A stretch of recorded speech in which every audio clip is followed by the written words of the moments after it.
The rain hammered against the windows of my small apartment in Seattle, each drop a painful reminder of the storm raging inside me.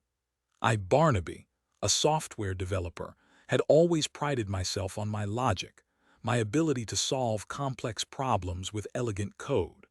But nothing in my professional life had prepared me for the tangled mess my personal life had become. It all started innocently enough, with a misplaced phone, a forgotten email, a string of coincidences that in retrospect screamed of betrayal. I've been married to Meredith for 15 years. We met in college, two awkward souls drawn together by a shared love of old movies and bad puns.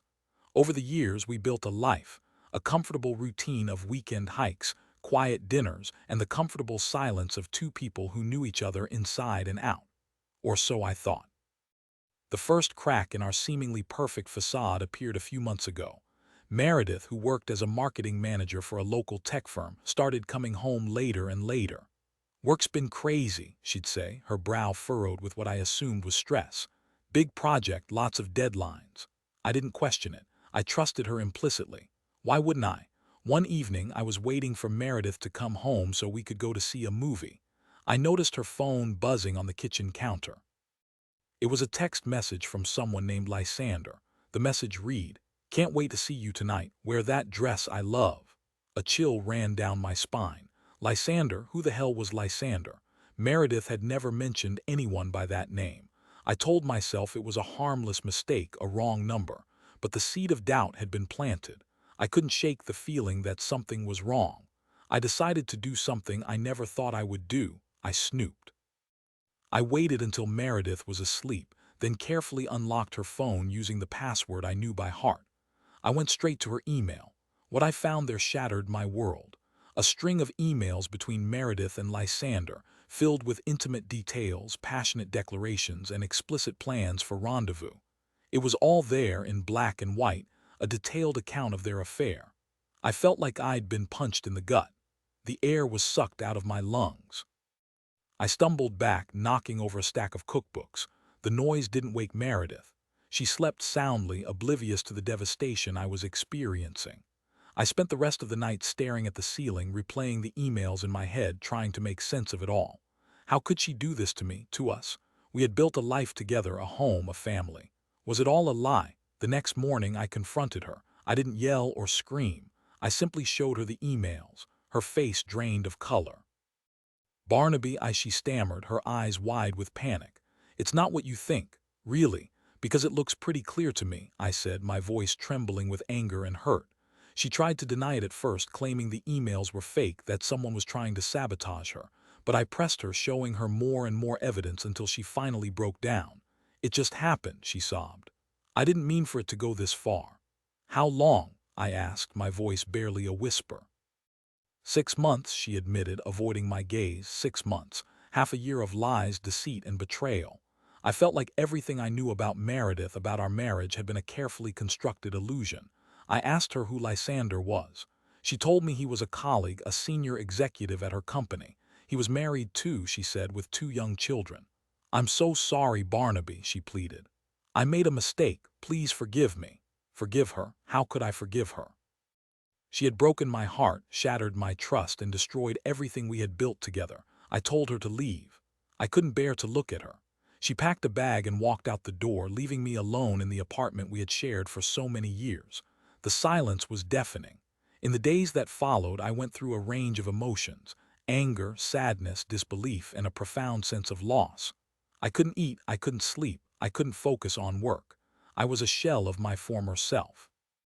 My friends, Oswin and Bertram, tried to be supportive, inviting me out for drinks, offering words of encouragement, but nothing seemed to help. The pain was too deep, the wound too fresh. I started digging into Lysander's background. I needed to know who this man was, this person who had stolen my wife. What I found was even more disturbing than I had imagined. Lysander wasn't just having an affair with Meredith. He had a history of affairs, a pattern of seducing vulnerable women, using his power and influence to manipulate them. He was a predator, a serial cheater, and Meredith was just one of his victims. I discovered that Lysander had been using company funds for personal expenses, siphoning off money to fund his lavish lifestyle and his various affairs. He was a fraud, a cheat, and a liar. I decided to take action. I couldn't let him get away with what he had done to me, to Meredith, and to all the other women he had hurt. I contacted the authorities, providing them with the evidence I had gathered. They launched an investigation, and within weeks, Lysander was arrested and charged with fraud and embezzlement. His career was ruined, his reputation destroyed. He faced years in prison. As for Meredith, she was devastated. She lost her job, her friends, and her reputation. She was ostracized by her community, branded as an adulteress. She tried to apologize, to explain her actions, but I couldn't bring myself to forgive her. The pain was still too raw, the betrayal too deep. I filed for divorce, and we went our separate ways. I moved out of the apartment we had shared and found a small place near the waterfront. I started seeing a therapist to help me deal with the emotional fallout of the affair. It was a long and difficult process, but slowly, gradually, I began to heal. One day, I received a phone call from a woman named Gwyneth. She introduced herself as Lysander's wife. She had found my contact information through the legal proceedings. She wanted to thank me for exposing Lysander, for bringing him to justice. She had been living a lie for years, she said, and she was grateful to finally be free of him. We met for coffee and we talked for hours. We shared our stories, our pain, and our hopes for the future. We discovered that we had a lot in common, a shared sense of loss, a desire for healing, and a belief in the possibility of new beginnings. Over time, Gwyneth and I became close friends. We supported each other through the difficult times, offering each other comfort and understanding. We found solace in each other's company, a sense of connection that we had both been missing. One evening, as we were watching the sunset over the Puget Sound, Gwyneth turned to me and said, "Barnaby, I think I'm falling in love with you." I looked into her eyes and saw a reflection of my own feelings. I had fallen in love with her too. We started dating, and our relationship blossomed. We found happiness and love in the most unexpected of places, amidst the wreckage of our pasts. We learned that even after the most devastating betrayals, it is possible to heal, to forgive, and to find love again. A year later, I received a letter from Meredith. She was battling cancer, she wrote, and she didn't have much time left. She wanted to see me, to apologize one last time. I hesitated. Could I face her? Could I forgive her after everything she had done? I decided to go. I visited her in the hospital. She was frail and weak, but her eyes were clear and filled with remorse. "Barnaby, I'm so sorry," she whispered, her voice barely audible. "I made a terrible mistake. I hope you can forgive me." I took her hand and squeezed it gently. "I forgive you, Meredith," I said. "I hope you can find peace." She smiled, a faint but genuine smile. "Thank you, Barnaby," she said. "That means everything to me." She passed away a few days later. I attended her funeral along with Gwyneth. It was a somber occasion, but I felt a sense of closure. I had forgiven her and I had found peace. I had also found love again with Gwyneth. We were married a year later in a small ceremony overlooking the ocean. We built a new life together, a life filled with love, trust, and happiness.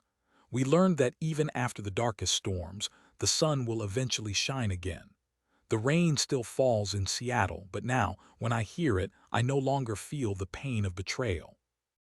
I feel gratitude for the lessons I have learned, for the love I have found, and for the strength I have gained. Life is full of surprises, both good and bad. But with love, forgiveness, and resilience, we can overcome any challenge and find happiness, even after the most devastating betrayals.